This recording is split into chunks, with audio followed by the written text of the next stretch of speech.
In this video, I'm going to show you how to use Lipi scripting on GoCharting. Now first you want to open up any chart and you want to go to the bottom here where it says script. So whenever you click on this, it's going to open up the Lipi script editor as you can see over here. And then the first thing you have to do is click on this new button over here to actually create a new script. So I'm going to go and name this one tutorial over here and I'm going to click on create.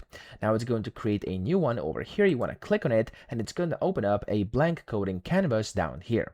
Now to actually add some code in here, of course, you could either type it in manually if you know how to do it, or you could use AI to actually help you. Now they do have a ChatGPT integration over here, so if you want to, you can just click on ChatGPT and it's going to open up ChatGPT like this in a separate window and you can talk to it in here, okay? So if I go in, for example, type in create a simple, so I'm just going to type in create a simple SMA indicator, okay? And I'm going to type in that and I'm going to click on send prompt and it's going to create an SMA indicator. So it's going to be of course the moving average, and as you can see here it's going to give you in Lipi your of course code. So you can just copy this and you can go back, you can paste your code in here and then you can hit this save button to actually save it. As you can see it says script saved, and if you now click on the plus apply button, it's going to actually apply your script onto the chart, and there we go, we have a simple SMA over here on our chart. Okay, so of course you could do whatever you want with this. You could use AI to help you or you could modify it yourself as well,